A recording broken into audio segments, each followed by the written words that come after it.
Yes, yeah, okay, Sister. Praise the Lord. ദൈവത്തിന് മഹത്വം. Okay. When I was 8 years old, my father was transferred to the naval base in Cochin. ഞാൻ 8 വയസ്സ് പ്രായമുള്ളപ്പോൾ എൻ്റെ Joseph പിതാവ് pastor ഇങ്ങോട്ട്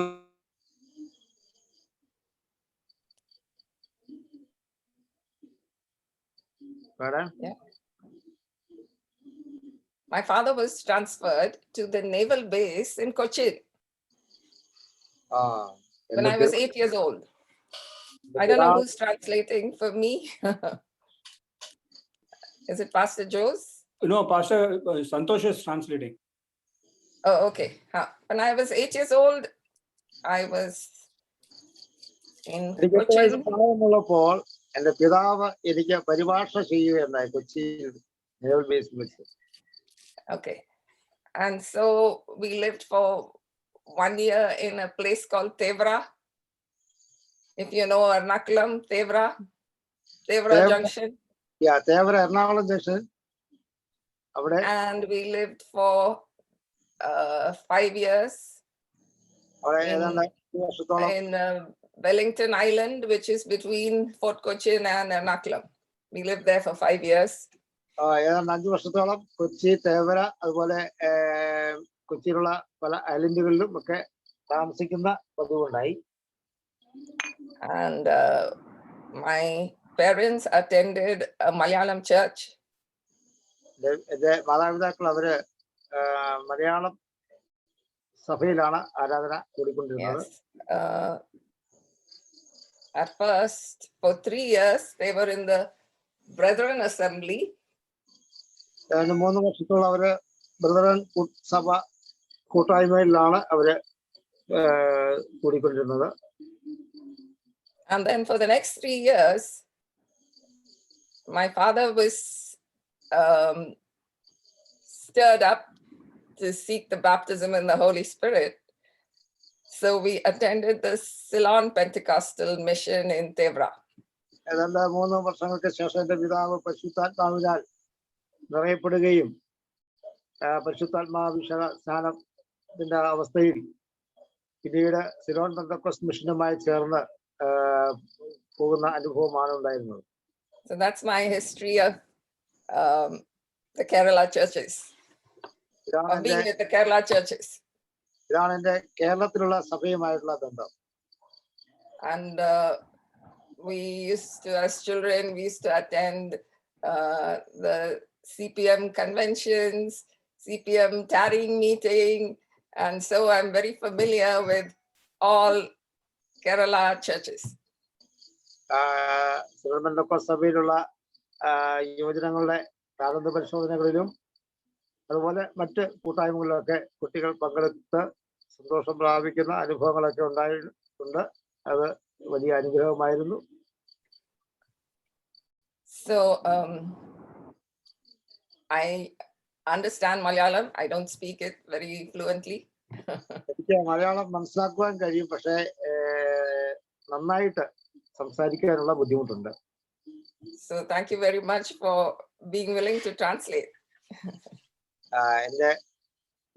ഞാൻ പറയുന്ന കാര്യങ്ങൾ പരിഭാഷപ്പെടുത്തുന്നതോർത്ത് എനിക്ക് വളരെ സന്തോഷമുണ്ട്, അതിയായ സന്തോഷമുണ്ട്. So the subject that I want to talk about today, I've sent this chart, if you can see it. ഇന്ന് നാം സംസാരിക്കാൻ പോകുന്ന വിഷയത്തിന്റെ ഒരു ചാർട്ട് ഇവിടെ ഞാൻ പ്രദർശിപ്പിച്ചിട്ടുണ്ട്. നിങ്ങൾക്ക് കാണാമെന്ന് ഞാൻ വിശ്വസിക്കുന്നു. There is 3 squares, if you could see, on top. 1, 2, 3 സ്റ്റെപ്പുകളായിട്ട് and ആണ് 3. ഇരിക്കുന്നത്. Each of these squares represents, this is the spirit, this is the soul, and this is the body. അത് 3 ഭാഗങ്ങളായിട്ട് അവിടെ കൊടുത്തിട്ടുണ്ട്. ഒന്ന് ശരീരം, മറ്റൊന്ന് ആത്മാവ്, മറ്റൊന്ന് soul. അതായത് soul. Yeah. So that is one way of representing the human being. Yeah. You can represent the human being in this way of spirit, soul, body. മനുഷ്യ ശരീരത്തെ ഈ ഭാഗങ്ങൾ, അതായത് ദേഹം, ദേഹി, ആത്മാവ് എന്നീ ഘടകങ്ങൾ നമുക്ക് ദർശിക്കാൻ കഴിയും. And or you can represent it in 3 circles. The spirit is the innermost, the soul is the second, and the body is the outermost. അതുപോലെ ഈ കാണിച്ചിരിക്കുന്ന 3 റൗണ്ടുകൾ, അതായത് ഏറ്റവും ഉള്ളിലായിട്ട് ആത്മാവ്, പിന്നെ ദേഹി, അതിന് പുറമെ ശരീരം എന്ന നിലയിൽ ഈ 3 റൗണ്ടിൽ കണ്ടിരിക്കുന്ന പ്രകാരം ദേഹം, ദേഹി, ആത്മാവ് എന്ന 3 നിലകളിലും നമുക്ക് മനുഷ്യ ശരീരത്തെ നമുക്ക് വിവക്ഷിക്കാം. And they're both good to show different aspects of the human being. വ്യത്യസ്ത നിലകളിൽ നമുക്ക് ഈ മനുഷ്യ ശരീരത്തെ നമുക്ക് വിഭജിച്ച് മനസ്സിലാക്കാവുന്നതാണ്, പഠിക്കാവുന്നതാണ്. And you can see the body is occupying the largest circle here because that's what we see. We can see everybody's body. So that's why the body is the largest circle. ഈ വലിയ സർക്കിളിൽ കാണിച്ചിരിക്കുന്നത്, അതായത് വലിയ വൃത്തത്തിൽ കാണിച്ചിരിക്കുന്നത് ശരീരം എന്ന നിലയിലാണ്. അത് മുഴുവനായി നമുക്ക് നമ്മുടെ ദൃഷ്ടിക്ക് കാണത്തക്ക നിലയിലാണ് അതിനെ നമ്മുടെ മുമ്പിൽ അത് പ്രദർശിപ്പിച്ചിരിക്കുന്നത്. And the soul is hidden inside the body. We can still see the soul because we know whether this is a happy person, an angry person. So the soul is the next circle. ദേഹി എന്നത് അതിന്റെ ഉള്ളിലായിട്ടാണ് കാണിച്ചിരിക്കുന്നത്. അതിനെ നമുക്ക് കാണുവാൻ കഴിയുന്നത് പിന്നെ ആ ശരീരത്തിൽ നിന്നും വരുന്നതായ പിന്നെ പ്രത്യേകിച്ചുള്ള സ്വഭാവ സവിശേഷതയെ ആസ്പദമാക്കിയാണ് നമുക്ക് അതിനെ വിവക്ഷിക്കുവാൻ, കലാകാരൻ നമുക്ക് കാണപ്പെടുവാൻ കഴിയുന്നത്. But the innermost spirit is very hidden, and most of the time we are not even aware that we have a spirit within our body and our soul. എന്നാൽ അവിടെ ആത്മാവ് എന്ന് സൂചിപ്പിച്ചിരിക്കുന്ന കാര്യം അത് ശരീരത്തിന്റെ ഏറ്റവും ഉൾഭാഗത്തായിട്ട് നമുക്ക് കാണുവാൻ കഴിയാത്തതായ നിലയിൽ ആണ് എങ്കിൽ തന്നെയും വളരെ പ്രാധാന്യമുള്ളതും വളരെ മനുഷ്യ ശരീരവുമായിട്ടും അതുപോലെ ശരീരവും അതുപോലെ ദേഹിയുമായിട്ടും ബന്ധപ്പെട്ട് നിൽക്കുന്ന ഒരവസ്ഥയാണ് ഈ ആത്മാവ്. അത് ഏറ്റവും ഉള്ളിലാണ്, നമുക്കത് കാണുവാൻ കഴിയുന്നില്ല എങ്കിൽ തന്നെയും വളരെ പ്രധാനപ്പെട്ട ഒരു ഭാഗമാണത്. So that is why I felt the need to teach about how God has created us as human beings. അതുകൊണ്ട് നിങ്ങളുമായിട്ട് ദൈവം എങ്ങനെ അല്ലെങ്കിൽ എന്തുകൊണ്ട് നമ്മളെ ഇങ്ങനെ സൃഷ്ടിച്ചിരിക്കുന്നു എന്ന് നിങ്ങളുമായിട്ടൊന്ന് പങ്കുവയ്ക്കാനാണ് ഞാൻ താല്പര്യപ്പെടുന്നത്.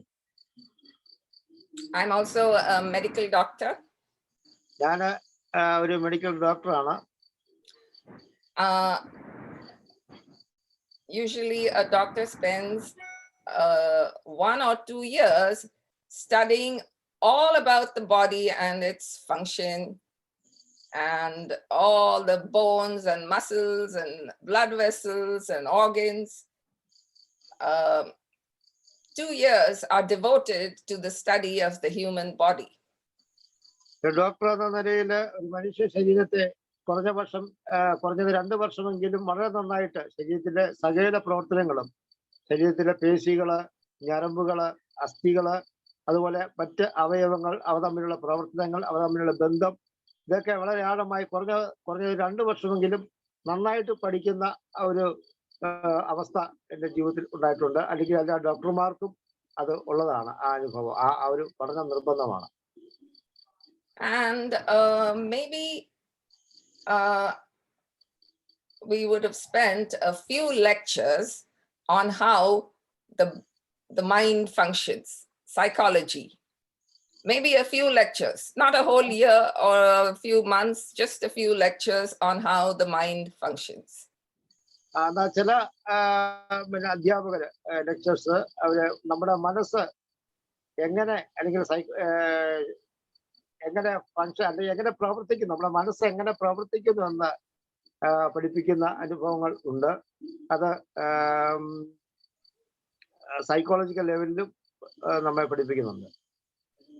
And the whole medical profession is totally ignorant about what the Bible speaks, which is mostly about the spirit.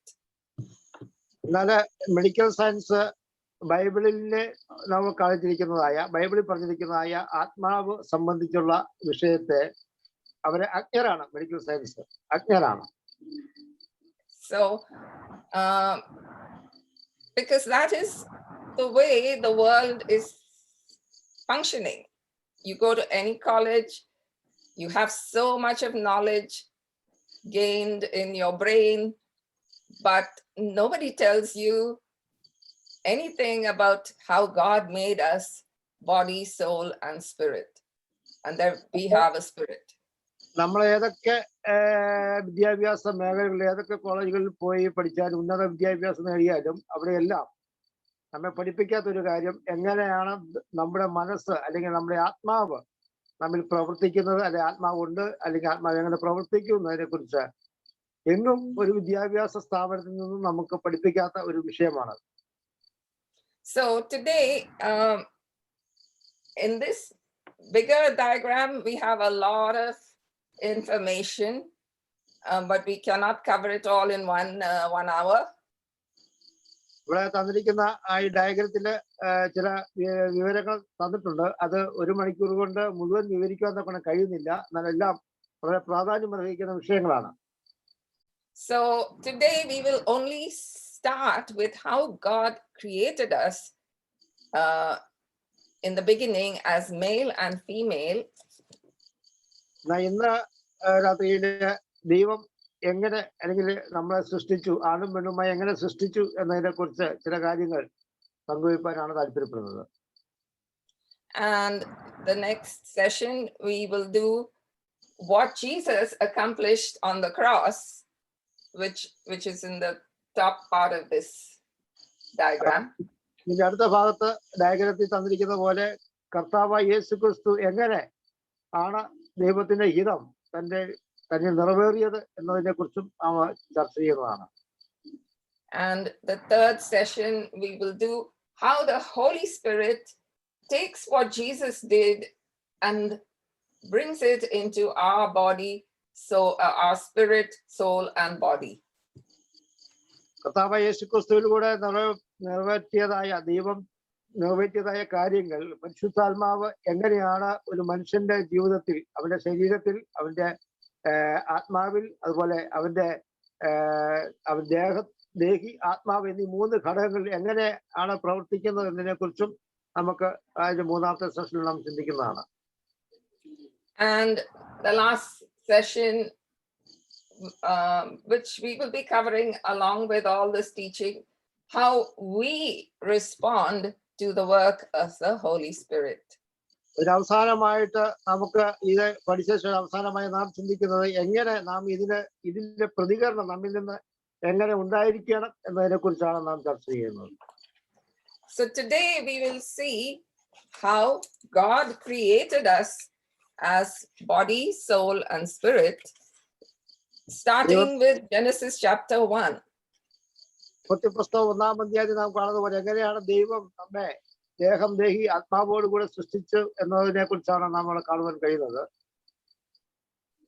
And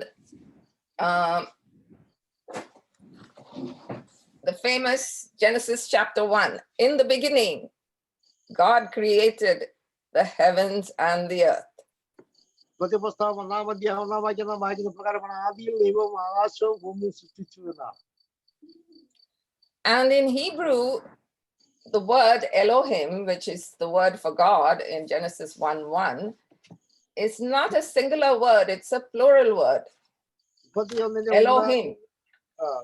31:1 Elohim എന്ന പദമാണ് എബ്രായ ഭാഷയിൽ എഴുതപ്പെട്ടിരിക്കുന്നത്. അവിടെ ഏകവചനമായിട്ടില്ല. നമ്മള് മലയാളം ബൈബിളിൽ ദൈവം എന്ന് കാണുന്ന ഭാഗത്ത് എലോഹീം എന്ന പദമാണ് കൊടുത്തിരിക്കുന്നത്. അത് ബഹുവചനം എന്ന ആണ് അവിടെ എലോഹീം ബഹുവചനം എന്ന നിലയിലാണ് നമുക്ക് കാണുവാൻ കഴിയുന്നത്. And so right at the beginning of the Bible, we have the Trinity. We have one God, but three persons: Father, Son, and Holy Spirit. ഈ ആ ബഹുവചനത്തിൽ തന്നെ, അതായത് ബൈബിളിന്റെ ആരംഭത്തിൽ തന്നെ ത്രിത്വത്തിന്റെ ചിത്രം നമുക്കവിടെ കാണുവാൻ കഴിയും. അവിടെ പിതാവ്, പുത്രൻ, പരിശുദ്ധാത്മാവ് എന്ന നിലയിൽ ദൈവം എന്ന പദം അവിടെ എലോഹീം എന്ന പദം കൊണ്ട് വിവക്ഷിക്കുന്നത്. And so we see there was darkness on the face of the deep, face of the earth, and the Holy Spirit was moving over the face of the waters. So that is the work of the Holy Spirit. He was moving over all this confusion and chaos in the second verse. പരിശുദ്ധാത്മാവിന്റെ പ്രവർത്തനം സൃഷ്ടിപ്പിനോടനുബന്ധിച്ച് നമുക്ക് ഉൽപ്പത്തി പുസ്തകം 1-ാം അധ്യായത്തിന്റെ 1-2 വാക്യങ്ങൾ നമുക്ക് കാണുവാൻ കഴിയുന്നു. അവിടെ ഇപ്രകാരമാണ്: ആഴത്തിന്മീതെ ഇരുളുണ്ടായിരുന്നു, ദൈവത്തിന്റെ ആത്മാവ് വെള്ളത്തിന്മീതെ പരിവർത്തിച്ചു കൊണ്ടിരുന്നു എന്ന് നാം വായിക്കുന്നു 2-ാം വാക്യത്തിൽ. അവിടെ പരിശുദ്ധാത്മാവിന്റെ പ്രവൃത്തി സൃഷ്ടിപ്പിനോടനുബന്ധിച്ച് നമുക്ക് അവിടെ കാണുവാൻ കഴിയുന്നുണ്ട്. And in John chapter 1, verses 1 to 3, we see what Jesus was doing at this creation time. യേശുക്രിസ്തു എന്താണ് സൃഷ്ടിപ്പിനോടനുബന്ധിച്ച് ചെയ്തത് എന്ന് യോഹന്നാന്റെ സുവിശേഷം 1-ാം അധ്യായത്തിന്റെ 1 മുതൽ 3 വരെയുള്ള വാക്യങ്ങൾ വായിക്കുമ്പോൾ നമുക്കവിടെ കാണുവാൻ കഴിയുന്നുണ്ട്. So we read that Jesus was the Word.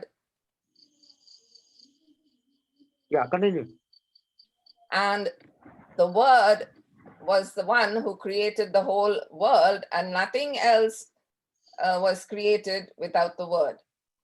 അവിടെ നാം വായിക്കുന്നത് അവൻ ആദിയിൽ ദൈവത്തോടു കൂടിയായിരുന്നു, സകലവും അവൻ മുഖാന്തരം ഉളവായതൊന്നും അവനെ കൂടാതെ ഉളവായതല്ല എന്ന് നമ്മൾ വായിക്കുന്നു. അതിൽ സൃഷ്ടിപ്പിൽ കർത്താവായ യേശുക്രിസ്തുവിന്റെ അല്ലെങ്കിൽ പുത്രന്റെ ദൗത്യവും നമുക്കവിടെ കാണുവാൻ കഴിയുന്നു.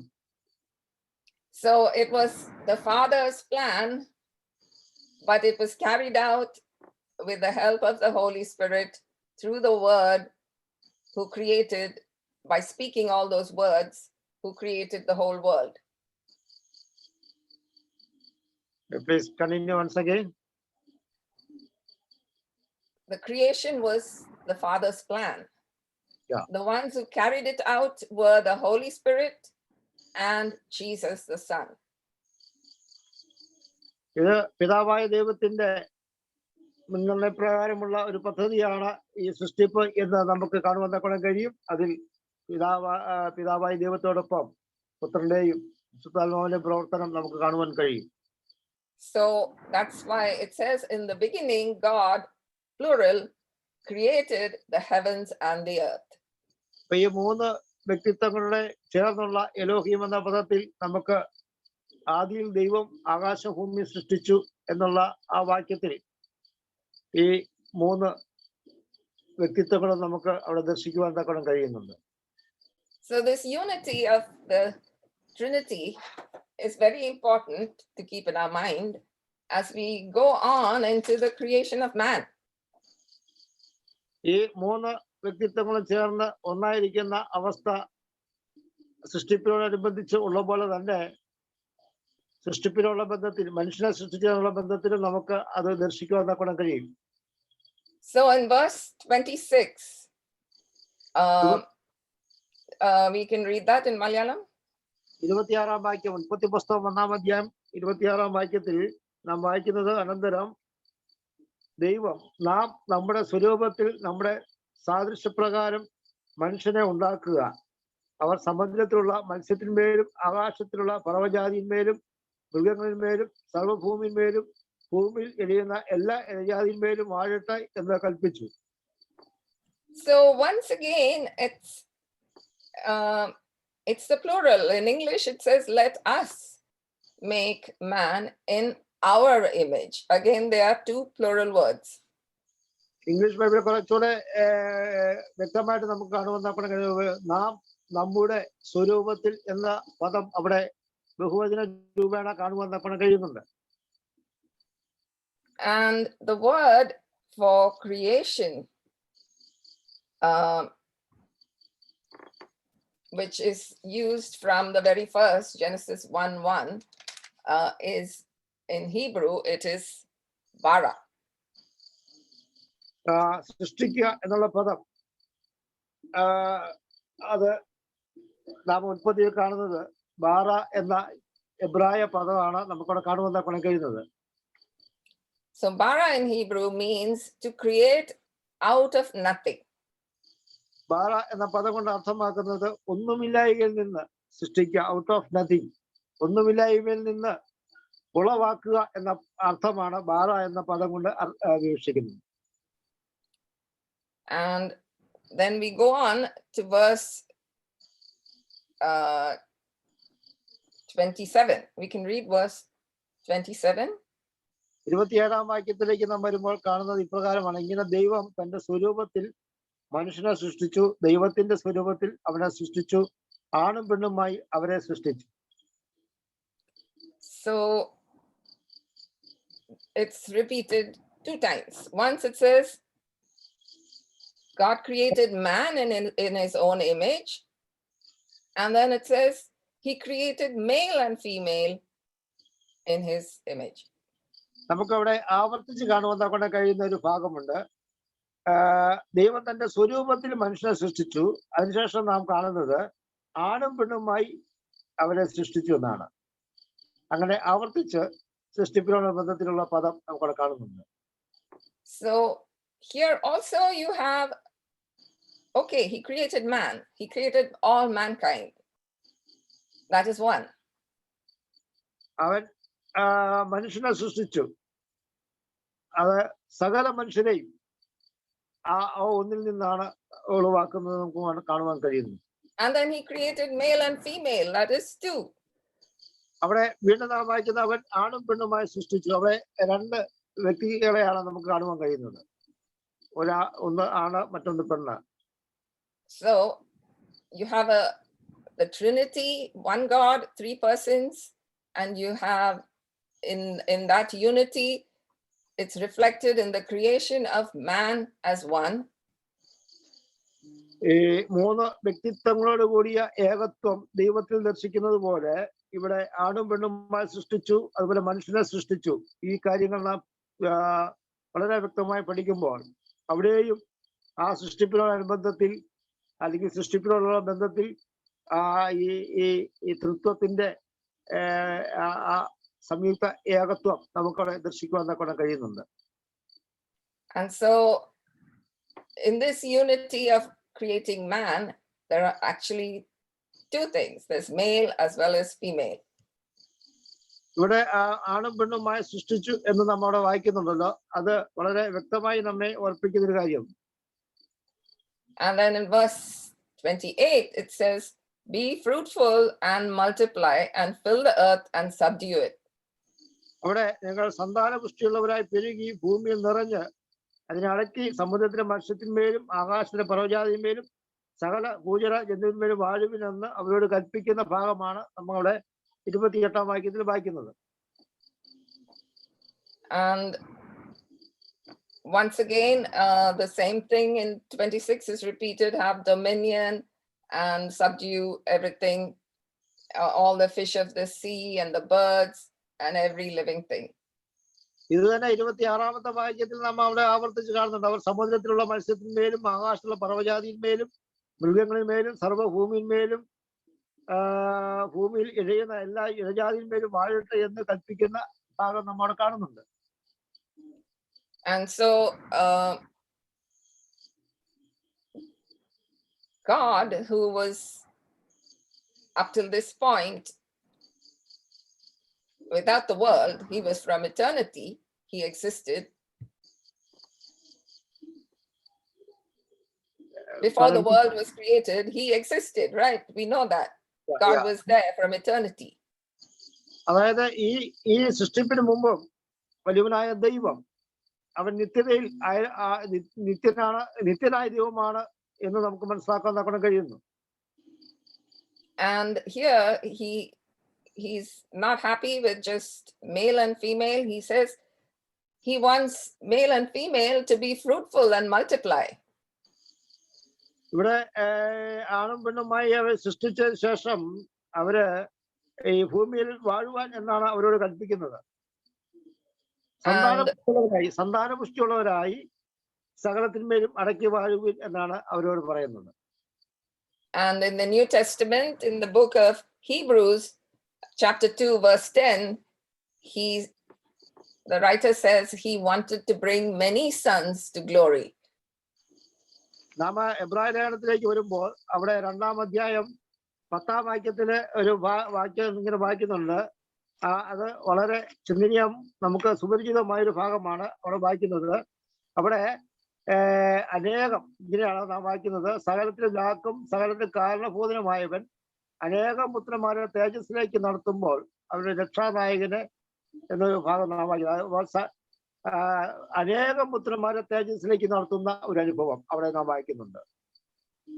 So we know that Father, Son, and Holy Spirit existed from eternity in a fellowship of unending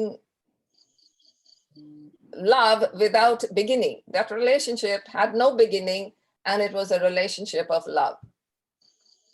അതായത് ഈ നമുക്കിവിടെ പിതാവ് പുത്രൻ പരിശുദ്ധാത്മാവിന്റെ ആ ബന്ധം അത് നിത്യമാണ്.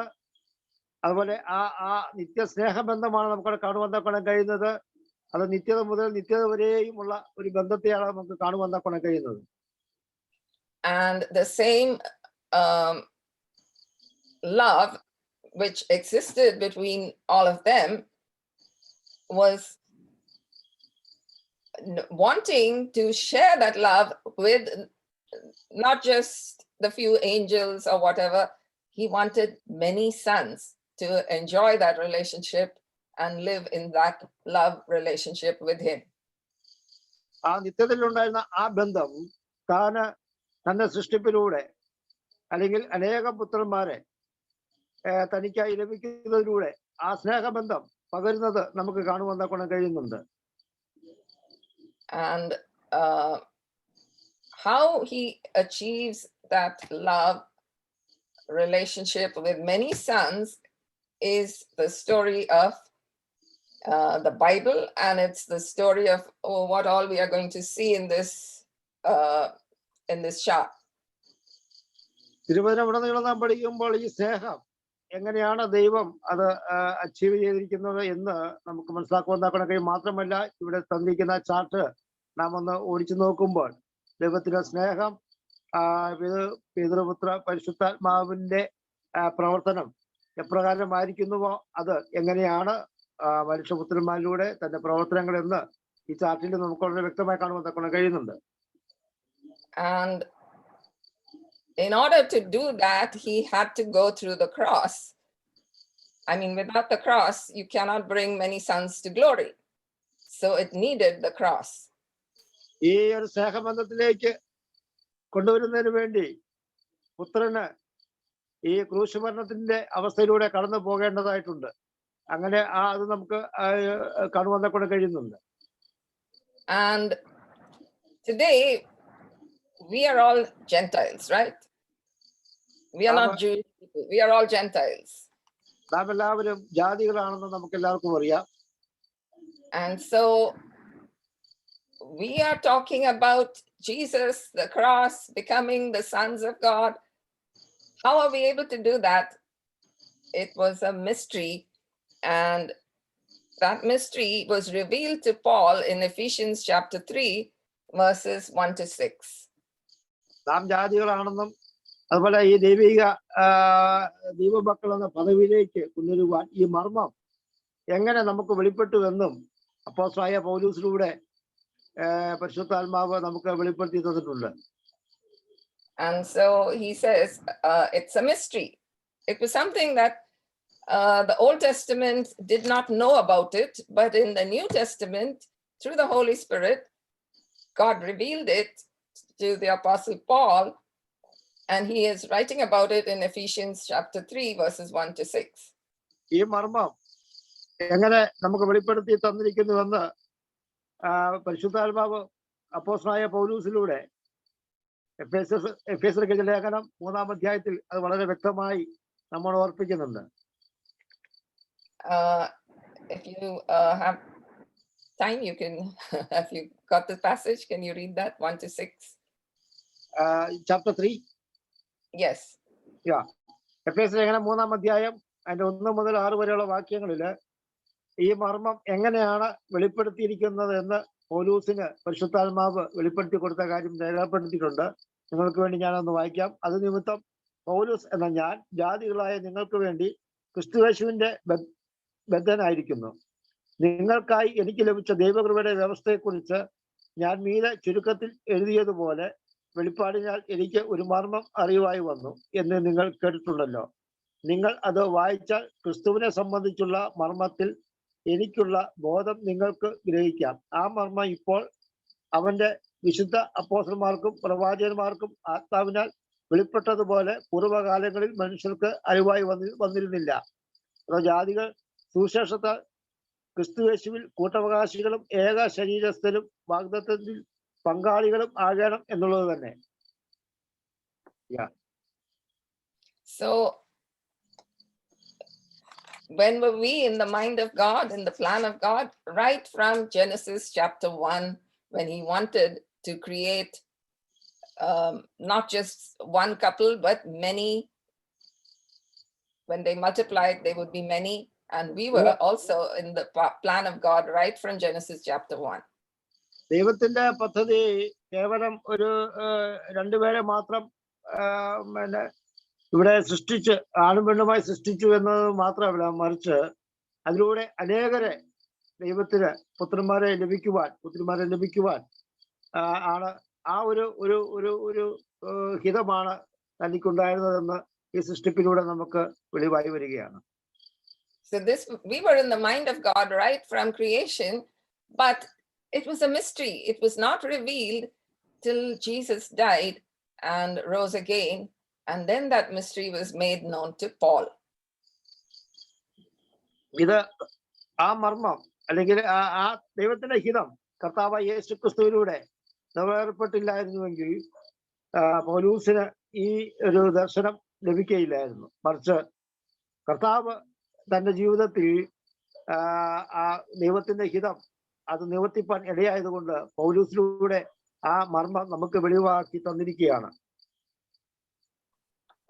So then we go on further into Genesis chapter 2, which is actually explaining more about what's happening in Genesis chapter 1.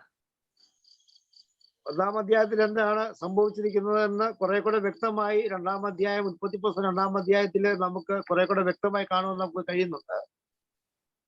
And here in verse 7, if you can read verse 7.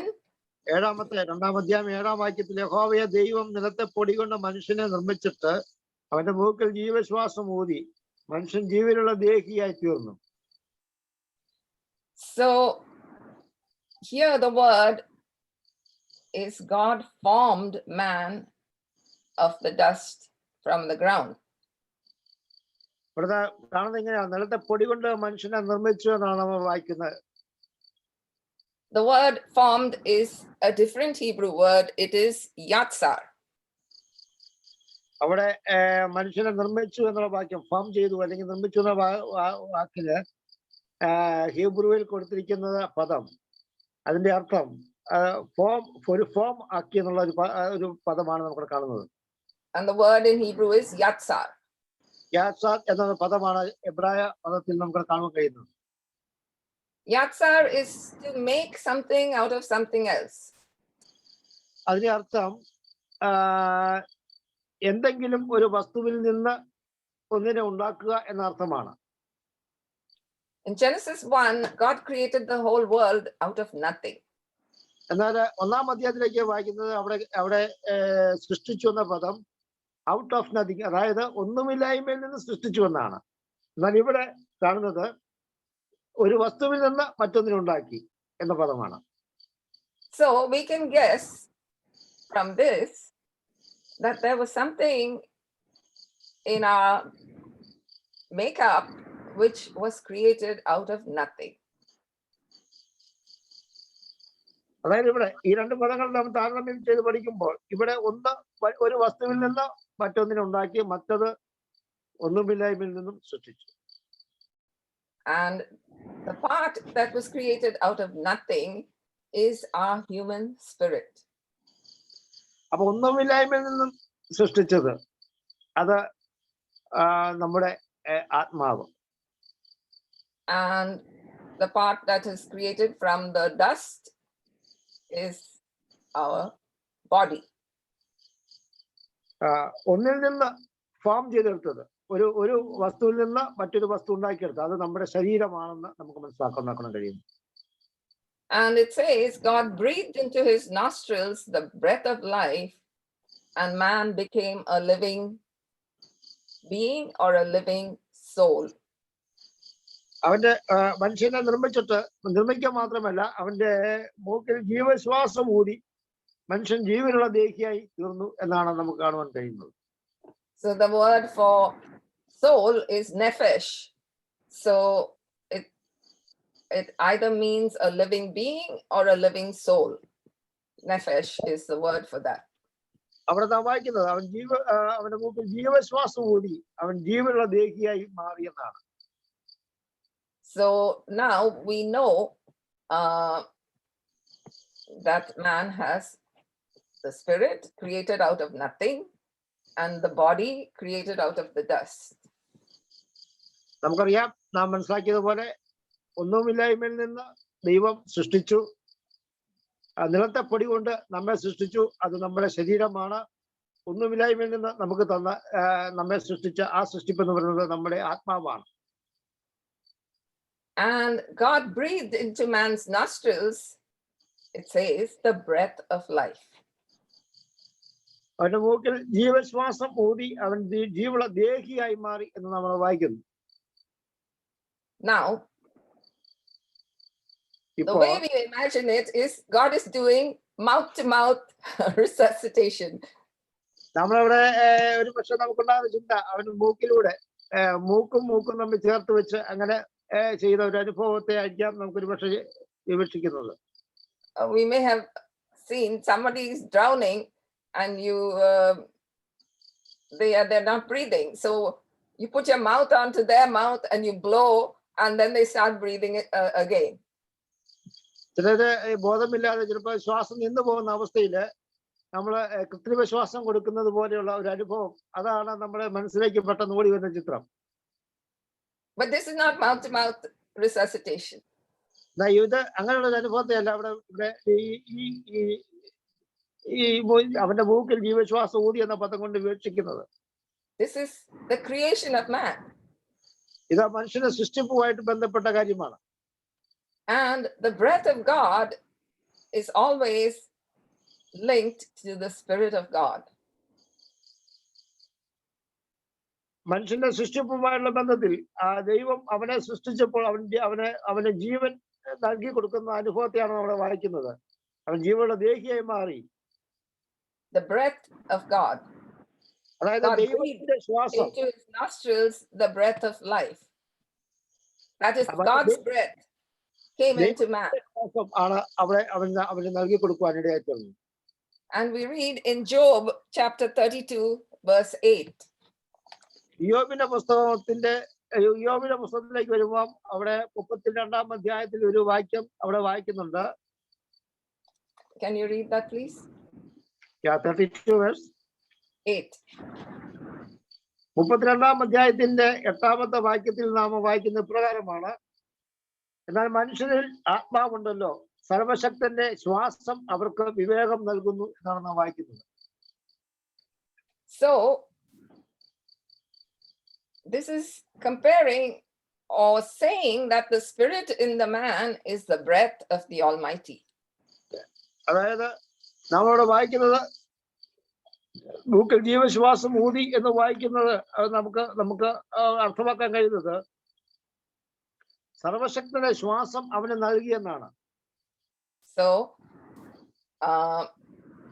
where do we get our spirit from? From the breath of the Almighty. എവിടുന്നാണ് നമുക്ക് ലഭിച്ച ശ്വാസം? അത് നമ്മുടെ വലിയവനായ സർവശക്തനായ ദൈവത്തിൽ നിന്നാണ്. അവന്റെ ശ്വാസമാണ് നമുക്ക് ലഭിച്ചത്.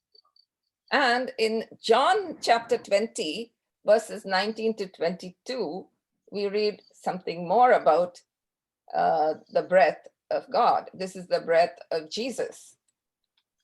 ദൈവത്തിന്റെ ഈ ശ്വാസത്തെ കുറിച്ച് യോഹന്നാന്റെ സുവിശേഷം 20-ാം അധ്യായത്തിന്റെ 19 മുതലുള്ള വാക്യങ്ങൾ നാം വായിക്കുമ്പോൾ അവിടെ നമുക്ക് കാണുവാൻ കൊണ്ട് കഴിയുന്നുണ്ട്. Can you read that, please? 19 to 22. Yes. അവിടെ വായിക്കുന്നത്,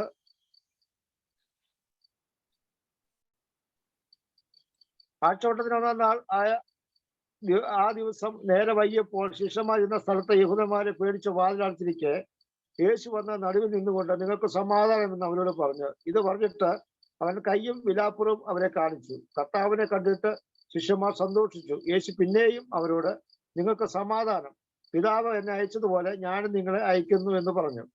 ഇങ്ങനെ പറഞ്ഞ ശേഷം അവൻ അവരുടെ മേൽ ഊതി അവരോട് പരിശുദ്ധാത്മാവിനെ കൈക്കൊള്ളുവിൻ. ആരുടെ പാപങ്ങൾ നിങ്ങൾ മോചിക്കുന്നുവോ അവർക്ക് മോചിക്കപ്പെട്ടിരിക്കുന്നു, ആരുടെ പാപങ്ങൾ നിർത്തുന്നുവോ അവർക്ക് നിർത്തിയിരിക്കുന്നു എന്ന് പറഞ്ഞു. So here we see that the breath of God, the breath of Jesus, is the Holy Spirit. അവിടെ നാം വായിക്കുന്നത് ഇപ്രകാരമാണ്, അവരുടെ മേൽ ഊതി അവരോട് പരിശുദ്ധാത്മാവിനെ കൈക്കൊള്ളുവിൻ എന്ന് പറഞ്ഞു. ആ ഊതി അത് പരിശുദ്ധാത്മാവിനെ നൽകി കൊടുക്കുന്ന ഭാഗമാണ് നമ്മുടെ വായിക്കുന്നത്. So not only did man receive through the breath of God his spirit as a creative act of God, he also received in the same breath the Holy Spirit, because the Holy Spirit is the breath of God. ഇവിടെ കേവലം ദൈവത്തിന്റെ ശ്വാസം, അതായത് ജീവശ്വാസം കൂടി, അല്ലെങ്കിൽ നാം ചിന്തിച്ചതുപോലെ സർവശക്തന്റെ ശ്വാസം കൊടുക്കുക മാത്രമല്ല, മറിച്ച് ഇവിടെ കർത്താവിന്റെ ഈ പ്രവൃത്തിയിലൂടെ പരിശുദ്ധാത്മാവിനെ നൽകി കൊടുക്കുന്ന ഭാഗമാണ് നമുക്ക് കാണുവാൻ കഴിയുന്നത്. Now, why did the disciples need this breath again? We will see when we study all this. But in Genesis, they received the life that was the Spirit, as well as the Holy Spirit, all conveyed through this breath that God breathed into the nostrils of Adam. ഇവിടെ അവന്റെ മൂക്കിൽ, മനുഷ്യന്റെ മൂക്കിൽ ജീവശ്വാസം ഊതിയപ്പോൾ ദൈവത്തിന്റെ ശ്വാസം ലഭിക്കുക മാത്രമല്ല, മറിച്ച് നമുക്ക് കാണുവാൻ കഴിയുന്നത് പരിശുദ്ധാത്മാവിനെ കൂടെ നൽകുന്ന അനുഭവമാണ് നമുക്ക് കാണുവാൻ കഴിയുന്നത്. And so, if we read the Acts of the Apostles, we call it the Acts of the Apostles, right? Yeah. അപ്പോസ്തലന്മാരുടെ പ്രവൃത്തികൾ പുസ്തകത്തിലേക്ക് നാം കടന്നു വരുമ്പോൾ, but if we read the whole description of how the apostles were doing their various acts, we can also call it the acts of the Holy Spirit. അവിടെ അവരുടെ പ്രവർത്തനങ്ങളിൽ നമുക്ക് കാണുവാൻ കഴിയുന്നുണ്ട് പരിശുദ്ധാത്മാവിന്റെ പ്രവർത്തനങ്ങളാണ് അവരിലൂടെ ചെയ്തുകൊണ്ടിരുന്നത്. നമുക്ക് കാണുവാൻ കഴിയുന്നത് അവർ ചെയ്ത എല്ലാ പ്രവൃത്തിയും പരിശുദ്ധാത്മാവിന്റെ പ്രവർത്തനങ്ങളായിരുന്നു നമുക്ക് മനസ്സിലാക്കാൻ കഴിയുന്നുണ്ട്. So in Genesis 1, we have this unity between man's spirit and the Holy Spirit conveyed through the breath of God right from creation. ഇവിടെ നമുക്ക് മറ്റൊന്ന് മനസ്സിലാക്കാം, ഒരു ഐക്യതയുടെ അനുഭവം നമുക്കവിടെ കാണുവാൻ കഴിയുന്നുണ്ട്. അവിടെ ദൈവത്തിന്റെ ആത്മാവും മനുഷ്യന്റെ ആത്മാവും കൂടെ ചേർന്ന് നിൽക്കുന്നതായ ഒരു അനുഭവത്തെ നമുക്കവിടെ കാണുവാൻ കഴിയുന്നുണ്ട്. So this is Genesis, now Genesis chapter 2 we are reading, and we are expanding a little more about male and female that started in Genesis chapter 1. ഒന്നാം അധ്യായത്തിൽ അവരെ ആണും പെണ്ണുമായി സൃഷ്ടിച്ച ഭാഗം നമ്മൾ കാണുന്നുണ്ട്. And this is all right at the beginning of creation. We had the mystery of many sons, and in the same way we are going to see another mystery in the creation of male and female. God had a plan right from the beginning of creation. ഇവിടെ ഒരു മർമ്മം നമുക്ക് കാണുവാൻ കഴിയുന്നത് ദൈവം ആണും പെണ്ണുമായി സൃഷ്ടിച്ചു. എന്നാൽ യേശു ക്രിസ്തുവിലൂടെ അനേകരെ നേടുവാനുള്ളതായ അനേക പുത്രന്മാരെ നേടുന്നതായ അനുഭവത്തെ നമുക്ക് ഒരു മർമ്മമായിട്ട് നമുക്ക് ഇതിലൂടെ കാണുവാൻ കഴിയുന്നുണ്ട്. And so we read that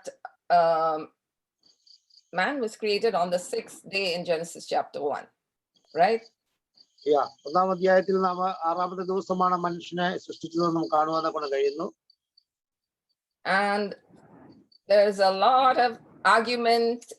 If you go to school, they will tell you that man was created over millions of years from one cell starting with life, and then it became the fish, and then it became something else and something else, and then it became man, right? That's what the children are taught in school. ഇന്ന് സ്കൂളുകളിൽ നാം ഈ സൃഷ്ടിപ്പിനുള്ള ബന്ധത്തിൽ വിവിധ കാഴ്ചപ്പാടുകളിൽ പ്രത്യേകിച്ച് നാം പഠിക്കുന്നത് ഒരു ഏകകോശ ജീവിയിൽ നിന്നും പരിണമിച്ച് മനുഷ്യനുണ്ടായി എന്നുള്ള ഒരു പഠനമാണ് നാം സാധാരണ കേൾക്കുകയും പഠിക്കുകയും ചെയ്തിട്ടുള്ളത്. Evolution theory. Yes, and that is because man does not want to believe that God created us in his image.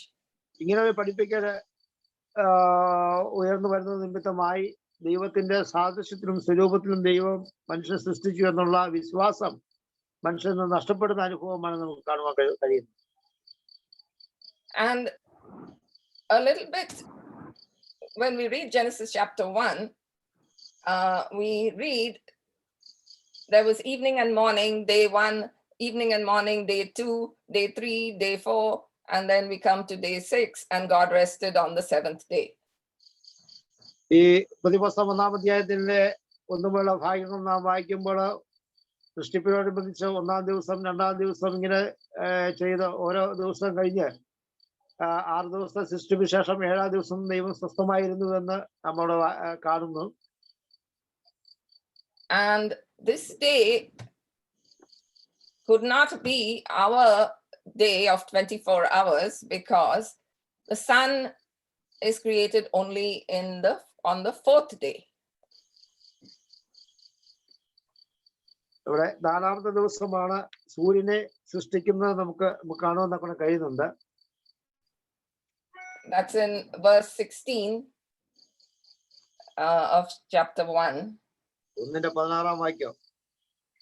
പകൽ വാഴേണ്ടതിന് വലിപ്പമേറിയ വെളിച്ചവും രാത്രി വാഴേണ്ടതിന് വലിപ്പം കുറഞ്ഞ വെളിച്ചവും ആയി 2 വലിയ വെളിച്ചങ്ങളെ ദൈവം ഉണ്ടാക്കി.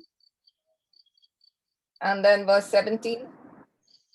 17-ാമത്തെ വാക്യത്തിൽ വായിക്കുമ്പോൾ ഭൂമിയെ പ്രകാശിപ്പിക്കാനും പകലും രാത്രിയും വാഴുവാനും വെളിച്ചത്തെയും ഇരുളിനെയും തമ്മിൽ വേർതിരിപ്പാനുമായി ദൈവം അവയെ ആകാശവിധാനത്തിൽ നിർത്തി.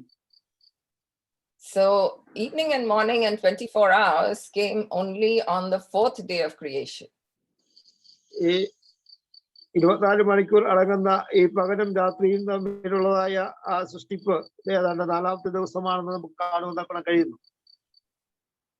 But God was doing so many other things from day 1 to day 4, which was according to his eternal clock, his time, which is not our time. He was doing it according to his time, not measured by our time. ഇത് നമ്മുടെ കയ്യിലിരിക്കുന്ന 24 മണിക്കൂർ അടങ്ങുന്ന സമയ ക്രമീകരണമല്ല, മറിച്ച് ഇത് നിത്യതയിൽ ദൈവത്തിന്റെ പ്ലാനും പദ്ധതിയുമാണ്, ദൈവത്തിന്റെ സമയമാണ്, ദൈവത്തിന്റെ സമയത്താണ് ദൈവം അതെല്ലാം സൃഷ്ടിക്കാൻ ഇടയായിട്ടുള്ളത്. And so chapter 2, the events that are described in chapter 2 also belong to chapter 1, but it's all explained in chapter 2. 1-ാം അധ്യായത്തില് പല കാര്യങ്ങളും 2-ാം അധ്യായത്തിലേക്ക് വീണ്ടും ആവർത്തിച്ച് കുറെ കൂടെ വ്യക്തമായിട്ട് നമുക്ക് ചില കാര്യങ്ങൾ നൽകി തരുന്നുണ്ട്. And so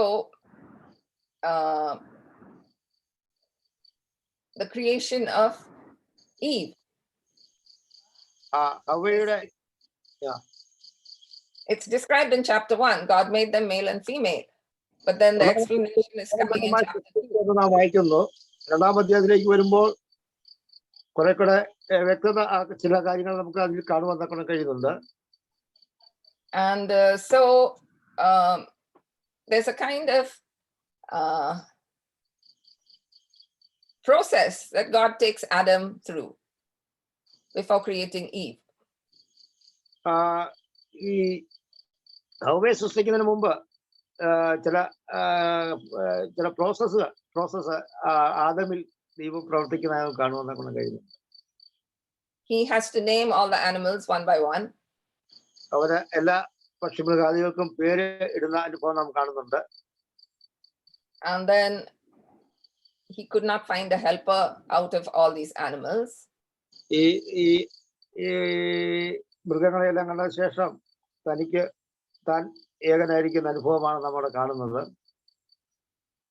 And so from within his own body, God takes out a rib and creates a helper for Adam. ഇതിനു ശേഷമാണ് നമുക്ക് അവിടെ കാണുവാൻ കഴിയുന്നത് തന്റെ വാരിയിൽ നിന്നും ദൈവം തനിക്കായിട്ട് ഒരു കൂട്ടാളിയെ നൽകി കൊടുക്കുന്നത് കാണുവാൻ കഴിയുന്നു. So as soon as Adam saw Eve, he says in verse 23, this is at last is bone of my bones and flesh of my flesh, and she shall be called woman because she was taken out of man. നമ്മൾ വായിക്കുന്നത് അഥവാ പറയുന്ന ഭാഗം, അതായത് ഇത് ഇപ്പോൾ എന്റെ അസ്ഥിയിൽ നിന്ന് അസ്ഥിയും എന്റെ മാംസത്തിൽ നിന്ന് മാംസവും ആകുന്നു, ഇവിടെ നരിൽ നിന്ന് എടുത്തിരിക്കാൻ ഇവൾക്ക് നാരി എന്ന് പേരാകും എന്ന് അത് പറയുന്ന ഭാഗം നമ്മൾ കാണുന്നുണ്ട്. And therefore a man leaves his father and his mother and cleaves to his wife, and they become one flesh. അതുകൊണ്ട് പുരുഷൻ അപ്പനെയും അമ്മയെയും വിട്ടുപിരിഞ്ഞ ഭാര്യയോട് പറ്റിച്ചേരും, അവർ ഒരു ദേഹമായി തീരും എന്നാണ് നമ്മൾ കാണുന്നത്. And so in Ephesians chapter 5 verses 30 to 33, we see this mystery explained by Paul, and this was something that God had in mind right from the beginning of creation. ഈ മർമ്മം നമുക്ക് കർത്താവ് അപ്പോസ്തലനായ പൗലോസിലൂടെ ദൈവം വെളിപ്പെടുത്തി നൽകുന്നത് നമുക്ക് കാണുവാൻ കഴിയും. എഫെസ്യർ ലേഖനം 5-ാം അധ്യായത്തിൽ അത് പ്രകാരമാണ്. Verse 5 chapter verse 30 to 33. 30 മുതൽ 33 വരെയുള്ള വാക്യങ്ങൾ നാം വായിക്കുന്നത് ഇപ്രകാരമാണ്. നാം അവന്റെ ശരീരത്തിന്റെ അവയവങ്ങളല്ലോ, അത് നിമിത്തം ഒരു മനുഷ്യൻ അപ്പനെയും അമ്മയെയും വിട്ട് ഭാര്യയോട് പറ്റിച്ചേരും, ഇരുവരും ഒരു ദേഹമായി തീരും. ഈ മർമ്മം വലിയത്. ഞാൻ ക്രിസ്തുവിനെയും സഭയെയും ഉദ്ദേശിച്ചത്രേ പറയുന്നത്. ഇത് വലിയവനായ ദൈവം തന്റെ പരിശുദ്ധാത്മാവിനാൽ പൗലൂസിന് തന്റെ സഭയ്ക്ക് നൽകി കൊടുത്ത ഒരു കാര്യമാണ്, അല്ലെങ്കിൽ ഒരു മർമ്മമാണ് എന്ന് നമുക്ക് ഇവിടെ കാണുവാൻ കഴിയും. So this is the end of chapter 2 of Genesis. ഇതാണ് ഉൽപ്പത്തി പുസ്തകം 2-ാം അധ്യായത്തിന്റെ ഒരു സംക്ഷിപ്ത രൂപം. And we have the man and the woman becoming one flesh in the marriage relationship. വിവാഹത്തിലൂടെ ഭാര്യ ഭർത്താക്കന്മാർ ഒന്നായി ചേരുന്ന അനുഭവം അതുപോലെ തന്നെയാണ് നമുക്കിവിടെ കാണുവാൻ കഴിയുന്നത്. And this was the plan of God right from the beginning of creation. ഇത് ദൈവത്തിന്റെ ഒരു പദ്ധതിയാണ്.